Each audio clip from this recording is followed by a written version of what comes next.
नमस्कार दोस्तों, मैं Lalita Agarwal PSSM blessings audio team Kolkata से बोल रही हूँ। पिछली कड़ी में हम बोला और टॉरकॉम जी की जीसस के बारे में, उनके उपदेशों के बारे में हुई बातचीत की चर्चा कर रहे थे। ऑडियो नंबर 40 में हम इसी घटना को आगे बढ़ाते हैं। व्यक्तिगत स्तर के बारे में बताते हुए बोला कहते हैं, जब हम अपना शरीर छोड़ देते हैं नींद में या फिर ध्यान में, तो हम जीवन के दूसरी तरफ चले जाते हैं, एक मानसिक दुनिया में, जहां हम उनसे और उनके शिष्यों से मिलते हैं और वहां वह हमारी ज़रूरत के अनुसार हमें निर्देश देते हैं। और जब हम वापस इस शरीर में आते हैं तो हमें इस व्यक्तिगत कक्षा के बारे में सब कुछ याद रहता है। मैंने पूछा, क्या आपको अक्षरश याद रहता है? वह बोले, कभी कभी हाँ। अगर व्यक्तिगत और वस्तुगत जगत के बीच पुल का निर्माण हो जाता है तो हम बहुत आसानी से व्यक्तिगत जगत में प्रवेश कर जाते हैं और वहाँ से उन यादों को भौतिक मन की चेतना के स्तर पर ला पाते हैं। मैंने पूछा, क्या आप इसी तरह अपने सहायकों से मिलते हैं? उन्होंने कहा, हाँ, लेकिन नींद में नहीं। मैं बस आरामदायक स्थिति में रहते हुए सूक्ष्म जगत में प्रवेश कर जाता हूँ और अपना काम जारी रखता हूँ और वे मुझसे वहीं मिलते हैं। मैंने पूछा, क्या वे आपकी हस्तलिपि भी देखते हैं?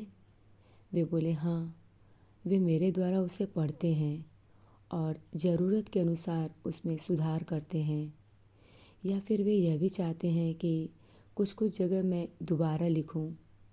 दोनों ही स्तर पर मैं अपनी चेतना में होता हूँ। मैंने पूछा, क्या वह किसी धर्म से जुड़े हुए हैं? उन्होंने कहा, नहीं, सिर्फ एक धर्म है।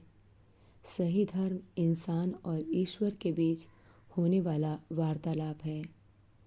हर व्यक्ति के हृदय में प्रकाश की एक किरण होती है जो ईश्वर की है, ईश्वर से है।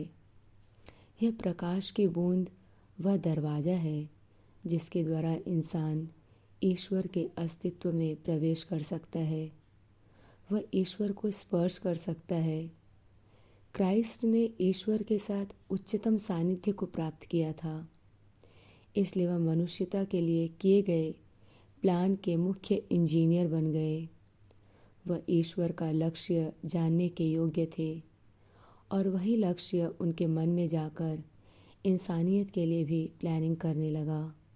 और उनके चारों तरफ सदियों के साधु, संत, नायक और गहरे मन और हृदय के लोग मौजूद हैं और वह उनके साथ मिलकर प्लानिंग करते हैं।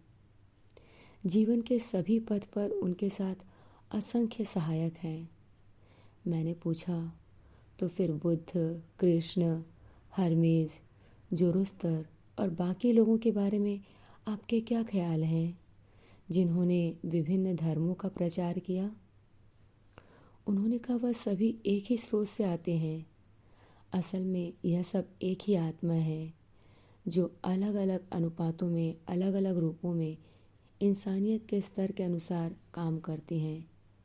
सभी ने एक ही रास्ता दिखाया, इंसान और ईश्वर के राज्य की तरफ।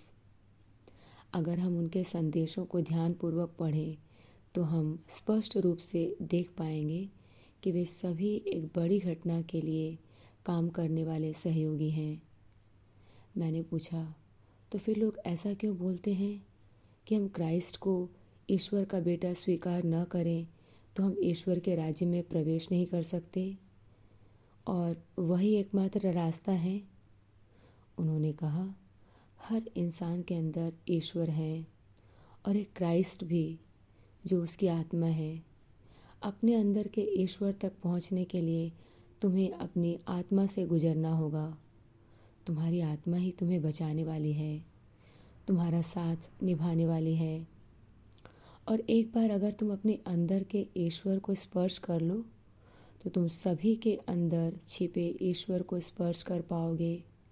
कृष्ण, जोरोस्तर, हर्मेस सभी इंसानियत के लिए मनुष्य आत्मा के प्रतीक हैं। नए युग में किसी भी धर्म पर जोर नहीं दिया जाएगा। सिर्फ एक ही धर्म रहेगा जो सभी धर्मों का सार है। सबसे पहले क्रिश्चियन धर्म के लोग एक होंगे। सभी अलग अलग चर्च जैसे कैथोलिक, ऑर्थोडॉक्स और प्रोटेस्टेंट चर्च के लोग आहिस्ता आहिस्ता एक होंगे। उसके बाद पूर्व धर्मों के लोग एक होंगे और अंत में सिर्फ एक ही धर्म रह जाएगा। और यह एक धर्म उन सभी धर्मों से अलग होगा जो अभी हमारे पास हैं। मैंने पूछा, यह नया धर्म कैसा होगा? वह बोले, यह विश्व धर्म होगा जो विज्ञान, दर्शन, कला और ध्यान पर आधारित होगा। बहुत उच्च कोटि के पादरी होंगे जो मानव शरीर और आत्मा के शिक्षक होंगे। वे नए युग के विद्यालयों का निर्माण करेंगे और जो लोग तैयार होंगे उनके लिए बहुत उन्नत दीक्षा समारोह किए जाएंगे। आज की तारीख में सभी मंत्री और पादरी सिर्फ रिकॉर्डिंग मशीन होकर रह गए हैं, जिनकी अपनी कोई शक्ति नहीं है।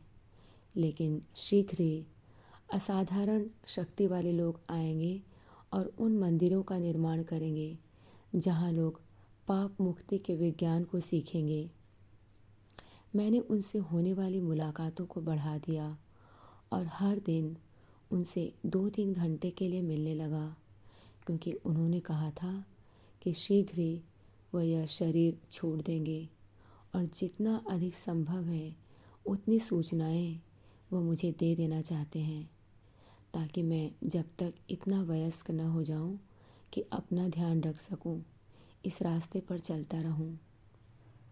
मैंने एक बड़ी पुस्तक खरीद ली और उसमें सभी मुलाकातों के बारे में, उसमें होने वाली चर्चा के बारे में लिखने लगा। इस किताब में हमारी सभी बातों का जिक्र है।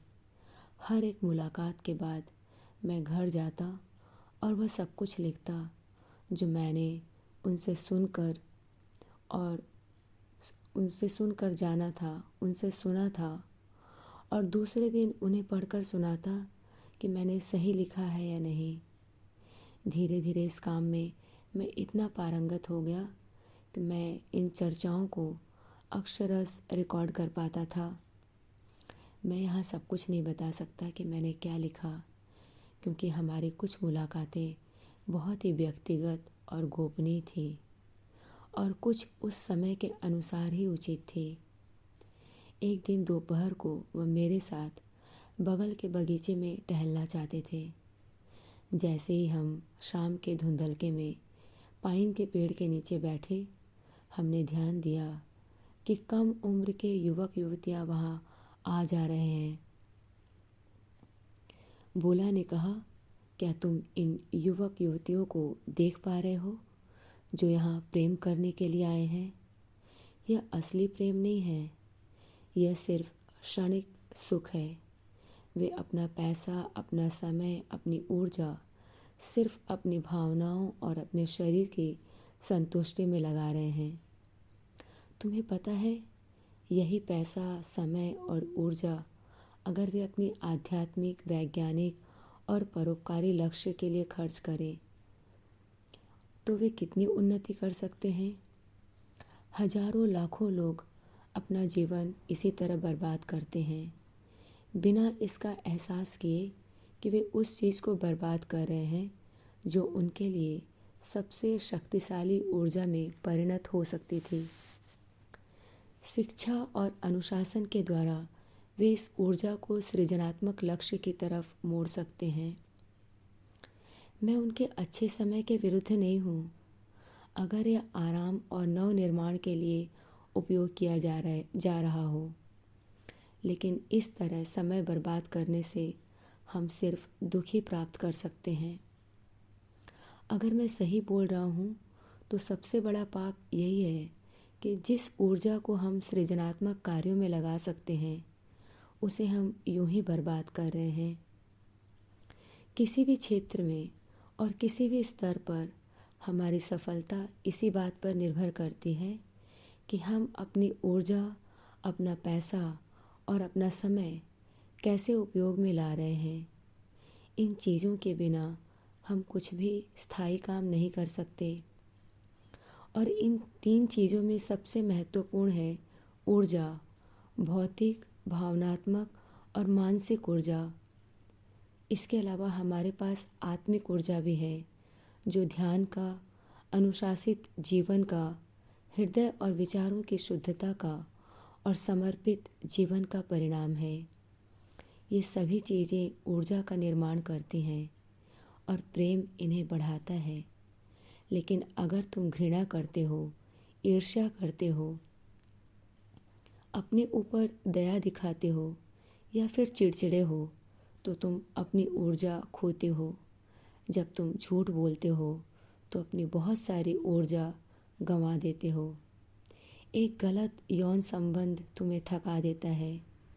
और जब लोग अंधकारपूर्ण जगहों पर मौज मस्ती के लिए जाते हैं तो ऊर्जा को ख़त्म करने वाली सभी चीज़ें उनके साथ जाती हैं, और यही जगत की बहुत बड़ी हानि है। आज के लिए इतना ही। अगले ऑडियो में हम इसी घटना को आगे बढ़ाएंगे। तब तक के लिए धन्यवाद दोस्तों। आप सभी का बहुत बहुत आभार। आपका दिन शुभ हो।